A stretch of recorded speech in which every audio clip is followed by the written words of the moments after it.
Hello everyone, welcome to Textbook Super Coaching for the bank exams and sorry for some technical issues. We again face the issue and that's why सुबह का lecture जो है वो हमारा नहीं हो पाया. स्टार्ट हुआ और सडनली वो एंड हो गया, बट अभी हम जो भी हमारा सेशन है उसको कंप्लीट तरीके से आपके सामने प्रेजेंट करते हैं. सो ज़्यादा वक्त ना ज़ाया करते हुए I will directly start with this session. Guys, today we are observing anti terrorism day. 21st of May, we remember our ex prime minister of India Rajiv Gandhi ji, उनका असैसिनेशन हुआ था. तो उसी डे को हमने एंटी टेररिज्म डे के तौर पे ऑब्जर्व करना शुरू किया है. तो एवरी ईयर ये हम लोग ऑब्जर्व करते हैं. तो आज उस डे की बात की जाती है. ध्यान रखिएगा, सवाल इस डे को लेके पहले भी पूछे गए. बड़ा सिंपल से सवाल आता है कि एंटी टेररिज्म डे कब ऑब्जर्व किया जाता है. Now will talk about some questions. थोड़े रिवीजन एंगल वाले कुछ क्वेश्चंस के ऊपर बात कर लेते हैं. बट बिफोर दैट, अगर चैनल सब्सक्राइब नहीं किया होगा तो एक बार जल्दी से हमारे इस यूट्यूब चैनल को सब्सक्राइब कर दीजिएगा. Will be really very important. चलो थोड़ा रिवीजन कर लेते हैं. सबसे पहला क्वेश्चन आपके सामने पढ़ लीजिएगा, थोड़ा बड़ा क्वेश्चन है. Which of the following statement is correct about the REC's subsidiary in the GIFT City? REC rural electrification corporation की बात होती है. आपने रिसेंटली सुना हुआ कि उसकी सब्सिडरी, उसकी एक ब्रांच अभी ओपन की जा रही है, gift city. Gift city is IFSC, international financial service centre. तो उसके लिए आरबीआई के द्वारा उनको परमिशन दी गई, because REC is a NBFC, non banking financial company. तो अब यहां पे 3 स्टेटमेंट आपके पास है, तीनों के तीनों, सॉरी 4 स्टेटमेंट है. 3 स्टेटमेंट यहां पे आपके एब्सोल्युटली करेक्ट है. The state-owned REC Limited has received no objection certificate from the RBI. तो ये आपका एकदम सही पॉइंट होगा. The proposed subsidiary will engage in range of financial activities including lending, investments and other financial services. Absolutely right. The GIFT City platform offers conducive environment for international lending activity. ये भी point एकदम सही है. ये point गलत है, because subsidiary will provide funding to various infrastructure projects like India and abroad. Abroad वाले projects के लिए फंडिंग यहां पे प्रोवाइड फिलहाल नहीं हो रही है. इंडिया के ही प्रोजेक्ट्स के लिए फंडिंग के ऊपर काम किया जाएगा. पर अगेन इलेक्ट्रिसिटी के एंगल में जो इंफ्रास्ट्रक्चर है उसे क्रिएट करने के लिए ये फंडिंग की बात की जाएगी. तो answer is 1, 2 and 3. Next question, ये बड़ा सिंपल सा क्वेश्चन है. यूपीआई या फिर national payment corporation of India के एंगल में ये रहेगा.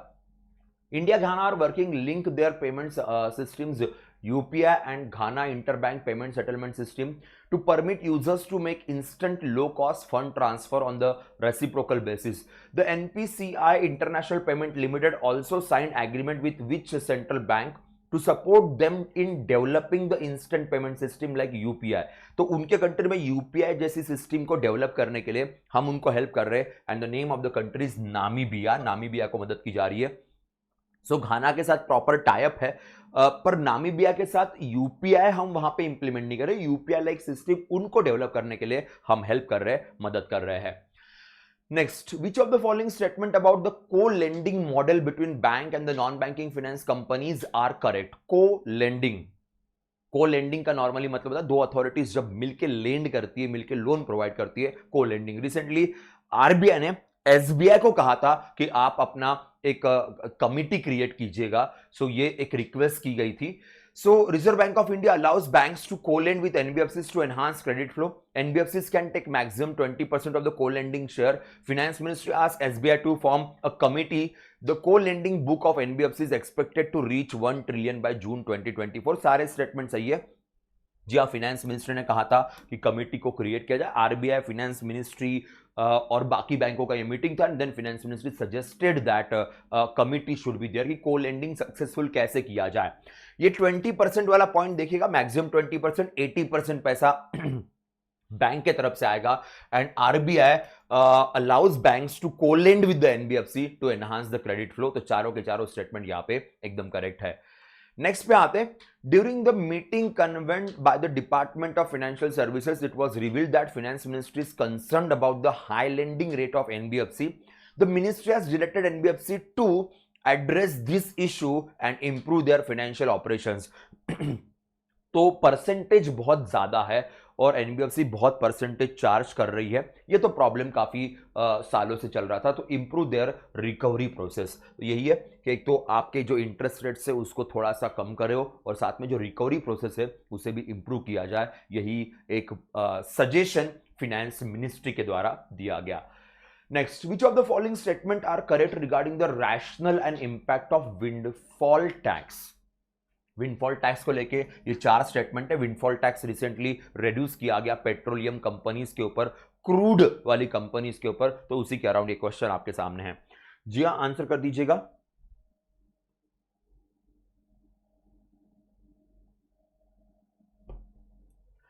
Yes, answer of this question is 1, 3 and 4. The permanent taxes that remain unchanged regardless of the market fluctuation wrong है। Basically windfall टैक्स ये मार्केट फ्लक्चुएशन के हिसाब से चेंज होता है। अगर सपोज ज्यादा प्रॉफिटेबिलिटी हो गई कंपनीज की तो विंडफॉल टैक्स बढ़ा देंगे, अगर प्रॉफिटेबिलिटी कम हो गई तो विंडफॉल टैक्स कम भी हो जाएगा। सो प्रॉफिटेबिलिटी के साथ ये डायरेक्टली लिंक्ड है, तो इसीलिए ये अनचेंज नहीं, ये ऑब्वियसली चेंज होते रहेगा।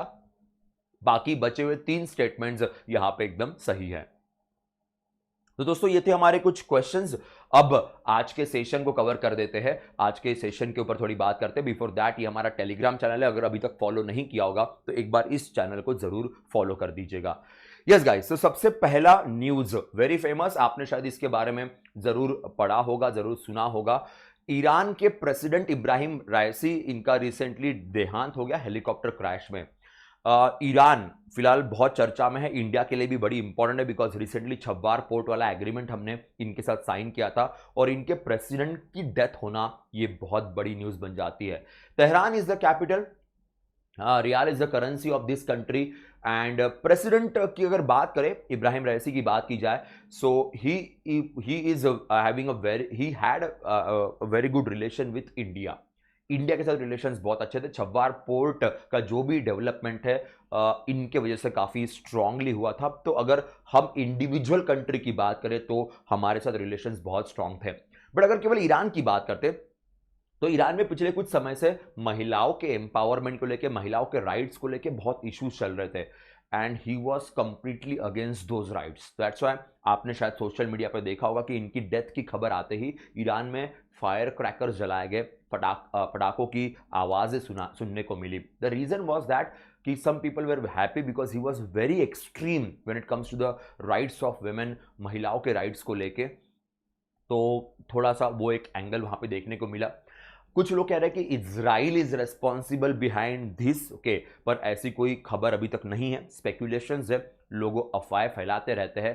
तो जब कंफर्मेशन होगा तभी हम बात कर सकते हैं। बट इजराइल क्यों करेगा, क्योंकि इजराइल ईरान का फिलहाल थोड़ा सा इशू चल रहा था, सब लोग जानते होंगे, तो यही एक पॉइंट यहाँ पे है। इनके अलावा यहाँ पे इनके फॉरेन मिनिस्टर और उनके मिलिट्री के चीफ भी प्रेजेंट थे, तो काफी बड़ा लॉस है ईरान के एंगल में अगर देखा जाए। 2021 में he become the president of the country के प्रेसिडेंट बने। वैसे इस कंट्री में सुप्रीम लीडर नाम का कंसेप्ट होता है कि तो सुप्रीम लीडर जो बेसिकली डिसाइड करेंगे। सो खयानी साहब जो फिलहाल सुप्रीम लीडर है, तो उन्हीं के अंडर ये काम करते थे। अब बात आएगी एग्जाम के क्वेश्चन की। एग्जाम का क्वेश्चन यहां पे ये बनता है, प्रेसिडेंट ऑफ ईरान के डेथ के बाद Mohammad Mokhber become the interim president of Iran. ये इंटरिम प्रेसिडेंट बने हैं। अब इनके कंट्री का कॉन्स्टिट्यूशन ये कहता है कि अगर सपोज प्रेसिडेंट की डेथ हो जाती है suddenly, all of a sudden, तो 50 डेज के लिए उनके जो वाइस प्रेसिडेंट है वो प्रेसिडेंट का कारोबार संभालेंगे। तो for 50 days, only for 50 days he is going to handle the responsibility as the president, और उसके बाद फिर इलेक्शंस करवाने पड़ेंगे, और उसके बाद फिर नए प्रेसिडेंट को चुनना पड़ेगा, नए प्रेसिडेंट को सिलेक्ट करना पड़ेगा। तो for next 50 days he is a vice president and will handle the responsibility of Iran for next 50 days, which was announced by their government, by their parliament. That's it. चलो आगे बढ़ते हैं। Now ICC seeks arrest warrant for Netanyahu and the Hamas leaders. Now Netanyahu is from the Israel के head है, and Hamas Palestine का Hamas जो group है, इनके बीच में वॉर चल रहा था, इजराइल और हमास के बीच में, जिसकी वजह से काफी लोगों को अपना घर छोड़ना पड़ा, काफी लोगों की डेथ हो गई। तो आईसीसी बेसिकली क्या है, तो इंटरनेशनल क्रिमिनल कोर्ट की बात करते हैं। इंटरनेशनल क्रिमिनल कोर्ट का यह कहना है कि इन दोनों के अगेंस्ट अरेस्ट वारंट जारी की जाए। हमास के जितने भी लीडर्स इस सब में इन्वॉल्व थे और साथ में नेतन्याहू, बिकॉज वो एक कंट्री के हेड है, कंट्री के इंचार्ज है। अब अरेस्ट होगा नहीं होगा ये दूर की बात है, पर आईसीसी बेसिकली क्या है, इंटरनेशनल क्रिमिनल कोर्ट बेसिकली क्या है, तो इसके ऊपर एक बार बात करते हैं। आईसीसी 2002 में ऑफिशियली क्रिएट किया गया। हेग्यू नेदरलैंड्स में इसका हेडक्वार्टर है, यहां से अथॉरिटी काम करती है। जहां जहां पे आपको रेड दिखाई दे रहा है, ये कंट्रीज आईसीसी की मेंबर नहीं है। उसमें से एक रेड आपको इंडिया के ऊपर भी दिखाई देगा। So India is not the member of ICC, हम आईसीसी के मेंबर नहीं हैं। आईसीसी बेसिकली इंटरनेशनल कॉन्फ्लिक्ट के ऊपर एक कोर्ट के तरह काम करती है। अगर सपोज इंडिया की केस चली गई तो इंडिया केस में प्रेजेंट रहता है, बट हम ऑफिशियली इसके कोई मेंबर नहीं है। मींस इनके दिए गए डिसीजंस हमारे ऊपर बाइंडिंग नहीं होंगे या हमें फॉलो ही करने हैं, ऐसा नहीं है। अब ये जो न्यूज है, ये न्यूज का रेफरेंस लेते हुए आईसीसी को लेके सवाल पूछ सकते हैं कि आईसीसी एग्जैक्टली क्या है, कब क्रिएट किया गया, हेडक्वार्टर कहां पे, और क्या इंडिया इसकी मेंबर है कि नहीं है। ये सवाल देखने को मिल सकते हैं। No one will be going to ask you the questions regarding this कि क्या अरेस्ट करना चाहिए नहीं करना चाहिए। ह्यूमैनिटेरियन बेसिस पे ये अरेस्ट वारंट निकाला गया। अब सीन क्या है, अरेस्ट करना चाहिए, पर अरेस्ट करेगा कौन? सबसे बड़ा इशू वही है ना कि बिकॉज हर कंट्री की अपनी फोर्सेस होती है, सोवरेन अथॉरिटीज होती है कि वही है कि आईसीसी की जो बाकी मेंबर कंट्रीज है, if they will show the interest, और इनमें से कोई अगर उन कंट्रीज चला गया तो फिर वहां पे शायद अरेस्ट पॉसिबिलिटी होती है, पर ऐसा बहुत rarest of the rare condition होता है। तो इन्होंने सिर्फ एक ह्यूमैनिटेरियन बेसिस पे अनाउंसमेंट कर दी है। हमें अगेन मैं रिपीट करता हूं, एग्जाम के एंगल में हमें इससे ज्यादा मैटर ये चीजें करेगी जो इस स्लाइड पे या इसमें आपके सामने मेंशन की गई है। आगे बढ़ते हैं। Dominican Republic president Luis Abinader wins the resounding reelection. Dominican Republic, the capital is Santo Domingo. Santo Domingo इनकी कैपिटल सिटी है और इस कंट्री में इलेक्शंस हुए और उनके जो प्रीवियस प्रेसिडेंट है वही वापस एक बार इलेक्शन जीते हैं, named as Luis Abinader, and peso is the currency of this country. एक बार कंट्री का लोकेशन देख लेते हैं कि कंट्री एग्जैक्टली किस लोकेशन पे आती है, एक बार उसके ऊपर बात कर लेते हैं तो थोड़ा सा हमारे लिए बेटर रहेगा। जी हाँ, मैप ओपन हो गया। डोमिनिकन रिपब्लिक की बात करते हैं, बड़ी इंपॉर्टेंट कंट्री है and the country is Latin America या सेंट्रल अमेरिका हम लोग कह सकते हैं। क्यूबा, यहां पे क्यूबा आता है। मेक्सिको, यूएसए के यहां पे क्यूबा है, कैरेबियन सी है, कैरेबियन आइलैंड्स है, और यहां पे आपको दिख जाएगा डोमिनिकन रिपब्लिक। सैंट डोमिंगो के उसके बगल में हैती है, यहाँ पे पोर्टोरिको आता है। सो कैरेबियन कंट्री इसको नॉर्मली कहा जाता है। तो इसी कंट्री के री-इलेक्शंस की यहाँ पे बात की गई है। That's it, that will be enough for the exam. चलो आगे बढ़ते हैं, अब थोड़ा जाएंगे पीआईबी के न्यूज की तरफ। Incubation centre inaugurated at DPIIT's national council of cement and building materials. DPIIT, जल्दी से किसी को पता होगा तो फुल फॉर्म कमेंट सेक्शन में डाल दीजिएगा। इंक्यूबेशन सेंटर इनॉग्रेट किया गया फॉर हुम, सीमेंट एंड बिल्डिंग मटेरियल्स से रिलेटेड जो भी नई नई कंपनी उनके लिए। इंक्यूबेशन सेंटर क्या होता है? सपोज कोई नई कंपनी बन रही है, उसको नहीं पता मार्केट कैसे वर्क करता है, मार्केट किस तरीके से काम करता है, तो इंक्यूबेशन सेंटर्स के अंदर हेल्प की जाती है, सपोर्ट किया जाता है, अपने बिजनेस को कैसे ग्रो किया जाए, मार्केट कंपटीशन को कैसे बीट किया जाए, इसके लिए इंक्यूबेशन सेंटर्स वर्क करते हैं। तो मिनिस्ट्री ऑफ कॉमर्स के अंदर जो हमारा department for promotions of industries and internal trade, DPIT, department for promotion of industries and internal trade, commerce ministry के अंडर आता है, उनके द्वारा ये इंक्यूबेशन ऑर्गेनाइज किया गया था। यहां पे वही है कि जैसे फॉर एग्जांपल सीमेंट्स या बिल्डिंग मटेरियल में 3D प्रिंटिंग का यूज कैसे किया जाए, अल्टरनेटिव फ्यूल कैसे यूज किया जाए, उसी के एंगल में ये इंक्यूबेटर्स बनाए गए ताकि ट्रेनिंग दी जाए। इंक्यूबेटर इज बेसिकली प्लेटफॉर्म जहां पे नई नई चीजें सिखाई जाएगी, नई नई चीजों के बारे में गाइड किया जाएगा, या नई कंपनीज को हैंड होल्डिंग सपोर्ट किया जाएगा so that they can grow and they can get mature. So that's it. बाकी तो यहां पे और कुछ नहीं रहेगा, एग्जाम के लिए इतना इनफ है। Next, ULIP workshop brings states together to enhance India's logistics. अब यहां पे यूलिप का मतलब है यूनिफाइड लॉजिस्टिक्स इंटरफेस प्लेटफॉर्म। इसका एक वर्कशॉप ऑर्गेनाइज किया गया। अब ये एग्जैक्टली क्या सिनारियो है, लॉजिस्टिक्स की यहां पे बात हो रही है, तो national logistics data service limited नाम का एक अथॉरिटी हमारे पास है। उस अथॉरिटी के अंदर ULIP, unified logistic interface platform, इसे लॉन्च किया गया। अब ये क्या है, तो कॉमर्स मिनिस्ट्री ने वापस इस फंक्शन को ऑर्गेनाइज किया। Again DPIIT Rajesh Kumar Singh sir जो इसके सेक्रेटरी है, उनके चेयरमैनशिप के अंदर इसे ऑर्गेनाइज किया गया। तो अब देखिए यहां पे सीन क्या है, तो यहां पे लॉजिस्टिक्स के एंगल में तेलंगाना, केरला, हरियाणा, पंजाब, महाराष्ट्र, तमिलनाडु, छत्तीसगढ़, आंध्रा, मध्य प्रदेश, नागालैंड, राजस्थान, यहां की अलग अलग कंपनियों ने पार्टिसिपेट किया कि इंडिया के लॉजिस्टिक्स को यूनिफाइड तरीके से कैसे डेवलप किया जाए। इसका मीनिंग क्या होता है मैं आपको एक्सप्लेन करता हूं।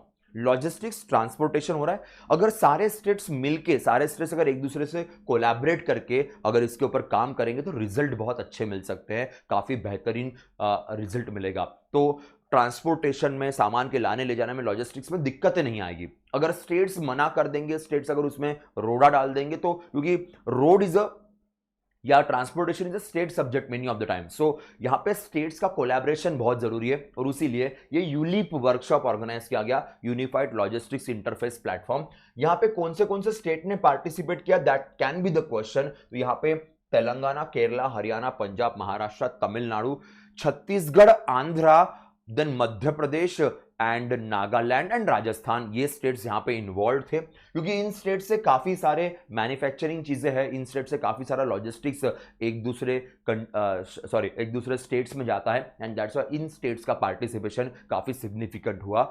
नागालैंड के नॉर्थ ईस्ट से नागालैंड यहां पे इन्वॉल्व था, याद रखिएगा। Then Chhattisgarh again a smaller state, बाकी स्टेट्स काफी सिग्निफिकेंट है अगर इंडिया के लॉजिस्टिक्स की बात की जाए, and it's very crucial. That's it. आगे बढ़ते हैं। DAHD and UNDP signs MOU on digitalization of vaccine cold chain management capacity building and communication planning. DAHD that is department of animal husbandry and dairying, हमारे पास animal husbandry ministry है, उसके अंदर का ये डिपार्टमेंट है। इनका UNDP के साथ एग्रीमेंट साइन हुआ, digitalization of vaccine cold chain management के, वैक्सीन एनिमल्स के लिए जो वैक्सीन यूज करते हैं उसके कोल्ड चेन मैनेजमेंट के, क्योंकि वैक्सीन को सिक्योर करने के लिए, वैक्सीन को सेफगार्ड करने के लिए कोल्ड चेन की जरूरत पड़ती है, तो उसी के मैनेजमेंट के एंगल में UNDP के साथ यह एग्रीमेंट साइन हुआ, यूनाइटेड नेशन डेवलपमेंट प्रोग्राम के। यहां पे देखिए वी द पीपल, ये जहां पे इसे साइन किया गया, UNDP का जो ऑफिस है दिल्ली में ऑफिस, वहां पे वी द पीपल नाम का हॉल है, और वहां पे एग्रीमेंट साइन हुआ। अगेन पर्पस वही है कि इंडिया के एनिमल हस्बेंड्री या इंडिया के डेयरिंग बिजनेस को स्ट्रांग किया जाए। सिंपल सा क्वेश्चन एग्जाम में आएगा कि एग्जैक्टली किसके साथ एग्रीमेंट साइन हुआ। हमारे पास ministry of fisheries, animal husbandry and dairying है, उसके अंदर डिपार्टमेंट है, और उसी डिपार्टमेंट के साथ ये एग्रीमेंट देखने को मिला है। जी, मैं आगे बढ़ता हूं, नेक्स्ट न्यूज की तरफ हम लोग जाएंगे। Attorney general of India Shri Venkat Ramani delivers the keynote address of 15th annual day commemoration of competition commission of India. Competition commission of India ये कॉर्पोरेट अफेयर्स के अंदर आने वाली अथॉरिटी है। इंडिया के कंपनीज के मर्जर्स, इंडिया की कंपनीज के एक्वाजिशंस, इंडिया के कॉर्पोरेट सेक्टर का जो कंपटीशन है उसे हेल्दी रखने के लिए कंपटीशन कमीशन ऑफ इंडिया 2003 में बनाया गया और डेडिकेटेडली काम कर रहा है। रवनीत कौर मैम, जो यहां पे उनको फोटो दिख रहा है, she is the head, and sir को अटॉर्नी जनरल ऑफ इंडिया इनको बुलाया गया था। अटॉर्नी जनरल एक कॉन्स्टिट्यूशनल पोस्ट है under article number 76 of Indian constitution. ये बेसिकली गवर्नमेंट ऑफ इंडिया के लॉयर है, गवर्नमेंट ऑफ इंडिया के एडवोकेट है, गवर्नमेंट ऑफ इंडिया को रिप्रेजेंट करते हैं। ये अलग अलग कोर्ट्स के अंदर, अलग अलग जुडिशरी अथॉरिटीज के अंदर, और वेंकट रमानी सर फिलहाल अटॉर्नी जनरल के पोजीशन पे है। इनके अंडर सॉलिसिटर जनरल भी काम करते हैं, सॉलिसिटर जनरल ऑफ इंडिया, ये पोस्ट इन्हीं के अंडर काम करती है। तो न्यूज बहुत इजी है, बहुत आसानी वाली न्यूज है कि किसके द्वारा इनॉग्रेट किया गया, and exactly competition commission of India जिसकी हम बात कर रहे थे, उनका 15th एनुअल डे। सो वेंकट रामानी सर सेंटर में है, और रवनीत कौर मैम उनके बगल में अगर आपको दिखाई देंगे, तो ये भी पॉइंट ध्यान रखेगा। बाकी तो इनफ है एग्जाम पॉइंट ऑफ व्यू। देखिए, कंपटीशन अमेंडमेंट एक्ट 2023 जो फिलहाल बहुत चर्चा में चल रहा है, ये इसी के बारे में भी यहाँ पे थोड़ा बहुत डिस्कशन किया गया। That's it, that's all from this particular news. चलो आगे बढ़ते हैं। Now next news, SBI acquires 6.125 stakes in CCIL IFSC strengthens presence in GIFT City। Now ध्यान दीजिएगा, बहुत बड़ी है, clearing corporation of India, clearing corporation of India 2001 में बनाया गया। Clearing corporation of India basically करता क्या है, 2001 में बनाई गई अथॉरिटी है, मुंबई में हेडक्वार्टर है। तो जो भी ट्रांजैक्शंस होते हैं, जो भी पैसों का लेन देन होगा, जो भी इन्वेस्टमेंट्स होंगे, जो भी सेलिंग परचेसिंग होगी के बैंकिंग स्ट्रक्चर के थ्रू, फाइनेंशियल स्ट्रक्चर के थ्रू वो हुआ कि नहीं, वो क्लियरिंग कॉर्पोरेशन ऑफ इंडिया की जिम्मेदारी होती है। तो ये जो बैक ऑफिस है, काइंड ऑफ बैक ऑफिस है, ट्रांजेक्शन्स का सारा डेटा मेंटेन करने के लिए, सारी अथॉरिटीज मेंटेन करने के लिए। अब कॉम्पिटिशन कमीशन ऑफ इंडिया का एक proper office gift city IFSC के अंदर ओपन किया गया। उसमें SBI ने 6.125% स्टेक्स खरीद लिए है। तो overall clearing corporation of India की बात नहीं करेंगे। क्लियरिंग कॉर्पोरेशन ऑफ इंडिया जो नॉर्मली चल रहा है वो चल रहा है। उसकी जो सब्सिडरी गिफ्ट सिटी के अंदर ओपन कर दी गई, उसके अंदर SBI ने अपने शेयर्स खरीदे। आपको याद होगा इंडियाज इंटरनेशनल बुलियन एक्सचेंज के अंदर भी क्लियरिंग के तौर पे SBI ने टाई अप किया है, SBI ने एग्रीमेंट साइन किया है। थोड़ी दिनों पहले हमने न्यूज कवर की थी, तो यहां पे भी सेम सिनारियो है। Clearing corporation of India CCIL is a very very important authority overall for the country, overall for the economic transition of the country। अब ये जो सब्सिडरी बन रही है, इस सब्सिडरी का पेड अप कैपिटल जो रहेगा 100 करोड़ का रहेगा, और इनका जो ऑथराइज कैपिटल होगा वो 200 करोड़ का रहेगा। ये बस पॉइंट याद रखना। और 6.125% शेयर्स यहां पे अभी SBI के पास आ चुके हैं। नाउ नेक्स्ट न्यूज, नेक्स्ट दो न्यूज बहुत इंपॉर्टेंट है। First news is regarding the America's first black astronaut candidate took off into the space with Jeff Bezos rocket company। Jeff Bezos जो Amazon के क्रिएटर है, Amazon के head है, उनकी blue origin नाम की कंपनी है जो स्पेस शटल या स्पेस प्रोग्राम में काम करती है, और ये स्पेस टूरिज्म में वर्क करते हैं। तो उनका स्पेस टूरिज्म का भी एक प्रोजेक्ट गया था, जिसके अंदर 90-year-old डेवाइट वेंट इन्होंने पार्टिसिपेट किया। तो ये यूएस के पहले ब्लैक पर्सन है जो स्पेस में गए, और सबसे ज्यादा एज के, पूरे वर्ल्ड में सबसे ज्यादा एज के पर्सन बने हैं जिन्होंने स्पेस में उन्होंने स्पेस प्रोग्राम में उन्होंने पार्टिसिपेट किया। सो क्वेश्चन या तो he become the oldest person के, याद रखना ये क्वेश्चन बनेगा। The first black was Arnold Tamayo Mendez के, ये क्यूबा के सिटीजन थे, अफ्रीकन ओरिजिन के। He is a US citizen, the first US black person and the world's oldest person who participated into the space program. So Blue Origin का यह space tourism programme था जिसमें participate किया। अब इसी programme में एक इंडियन ने भी पार्टिसिपेट किया था, Indian born, Andhra born Gopi Thotakura credited history by becoming the first Indian space tourist। तो मैंने कहा था ब्लू ओरिजिन का टूरिज्म, स्पेस टूरिज्म का प्रोग्राम होता है। इसके अंदर सबसे oldest person, a first black US person as well as the first Indian origin person who participate। so ये भी एक जरूरी होगा। Again blue origin NS-25 mission जो था स्पेस टूरिज्म के लिए ये लोग यूज करते हैं। That's it. By the way, अगर हम गोपी साहब की बात करें, 1985 Indian civilian flying the space was a wing commander Rakesh Sharma, formerly pilot of Indian air force. So Rakesh Sharma sahab के बाद अगर किसी इंडियन ओरिजिन ने, मींस मेल की अगर बात करें, सो इनका नाम यहां पे आता है। 6 मेंबर क्रू था के 6 मेंबर क्रू जो स्पेस टूरिज्म के लिए गया था, उसमें से 2 लोगों जो एग्जाम के लिए जरूरी बनेंगे। Sanjay Puri takes over the CII president 24-25। CII confederation of Indian industries, ये हमारे देश के इंडस्ट्रीज का ग्रुप है। चलो इसमें ना एक चीज आपको पहले डिस्कस कर लेते हैं। CII 1895 में क्रिएट किया गया, न्यू दिल्ली में हेडक्वार्टर है के। ये बेसिकली जो इंडिया की अलग अलग कंपनीज, अलग अलग इंडस्ट्रीज है, उनका एक ग्रुप है कि इंडस्ट्रीज के हेड्स आएंगे, डिस्कस करेंगे, अपने कुछ पॉइंट ऑफ व्यू गवर्नमेंट के सामने रखेंगे। इसको तो कॉन्फेडरेशन ऑफ इंडियन इंडस्ट्रीज कई बार चर्चा में होता है। अब इसका जो प्रेसिडेंट की पोस्ट है वो ईयरली बदलती है, ईयर के हिसाब से चेंज होती है। तो इस साल के लिए यहां पे संजीव पुरी ये ITC लिमिटेड के CMD है। ITC के इंडियन टोबैको कंपनी, आपको पता होगा, तो ITC की ये CMD है। अब फॉर 1 ईयर इनको यहां पे प्रेसिडेंट बनाया गया। इनके बाद कौन प्रेसिडेंट बनेगा, तो इनके बाद अगर आप यहां पे देखोगे, Raju Memani, chairman EY India, ये प्रेसिडेंट डेजिग्नेट बने हैं। डेजिग्नेट का मतलब है कि इनके बाद फिर नेक्स्ट ईयर के लिए ये प्रेसिडेंट रहेंगे। ये चांसेस होते हैं, अगर सपोज कुछ ऊपर नीचे हो तो बदल भी सकते हैं, बट नॉर्मली वो अपना एक हायरार्की बना के रख देते हैं। तो again CII is a confederation of Indian industries, is a group of industries, Delhi में हेडक्वार्टर है, और एक साल के लिए इसके हेड बनते तो अलग अलग इंडस्ट्रीज के जो हेड है उसी में से किसी को हेड बना देते। तो संजीव पुरी साहब फिलहाल यहां पे हेड बने, जो आईटीसी के CMD है। Next, N Vaghul, doyen of Indian banking, passes away. ICICI bank या आईसीआईसीआई फाइनेंशियल इंस्टीट्यूशन जब बैंक में कन्वर्ट हुआ, जब बैंक में बनाया गया, तब for 11 years he was the chairman and the managing director of the ICICI bank. तो आईसीआईसीआई बैंक आज जिस मुकाम पे है, he was responsible for that. तो इनका रिसेंटली देहांत हुआ। पद्म भूषण अवार्ड से 2006 में इनको नवाजा गया था, बिकॉज इंडियन बैंकिंग सेक्टर को एक नया आयाम देने में इनका बहुत बड़ा रोल है। इनका जो ऑटोबायोग्राफी है उसका नाम है रिफ्लेक्शंस। तो ये भी एक क्वेश्चन आपके लिए बन सकता है कि name of the autobiography. So reflections is the name of the autobiography of N Vaghul साहब, याद रखिएगा। नेक्स्ट जाते हैं, Brazil to host FIFA women's world cup 2027। Now FIFA women's world cup ये 2027 में होगा ब्राजील के अंदर। तो फीफा ने रिसेंटली इसका अनाउंसमेंट किया। ज्यूरिच में फीफा का हेडक्वार्टर है, इन्फेंटिनो साहब फीफा के हेड है, और उन्हीं के द्वारा ये ऑफिशियल अनाउंसमेंट किया गया। 2022 में इंडिया में फीफा का अंडर 19 वुमेन्स वर्ल्ड कप हुआ था। फीफा का under 19 women's world cup was organized in India in 2022, covid के जस्ट बाद। तो ये भी एक पॉइंट याद रखना, एग्जाम के लिए बड़ा जरूरी होगा।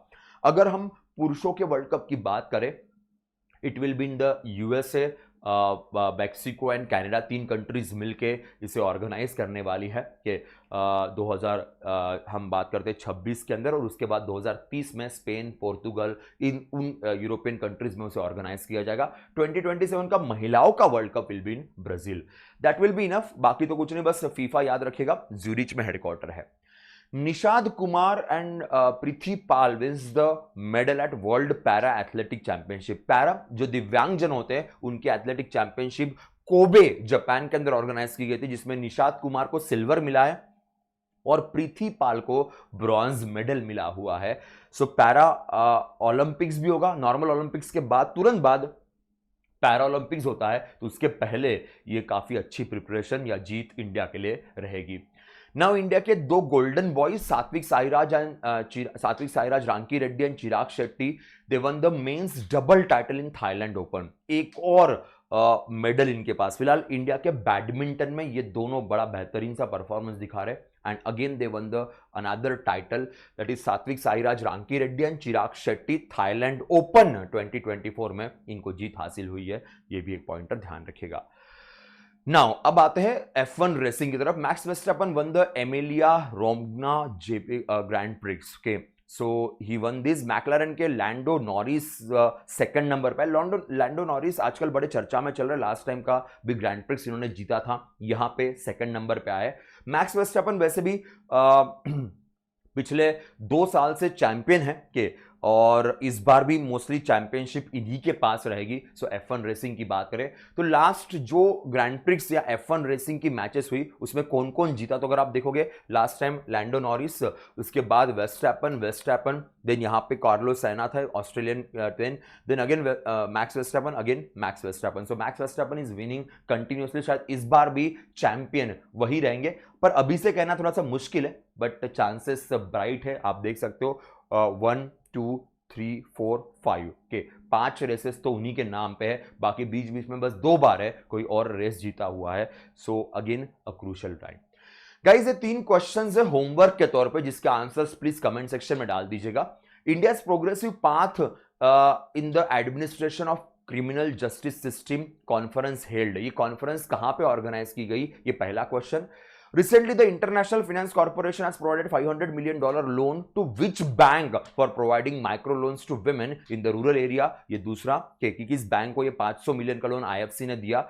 And 12th India Mongolia joint working group meeting on defence held. ये मीटिंग कहां पे ऑर्गेनाइज की गई थी, India Mongolia joint working group का मीटिंग। तो 3 क्वेश्चंस आपके सामने हैं और तीनों क्वेश्चंस होमवर्क के तौर पे, इसके आंसर्स आप लेक्चर के बाद कमेंट सेक्शन में जरूर डाल दीजिएगा। Yes guys, that's all from my side for the day. We'll see you in the next session. सुबह 7 बजे मुलाकात होगी कल, तब तक के लिए बाय बाय, टेक केयर।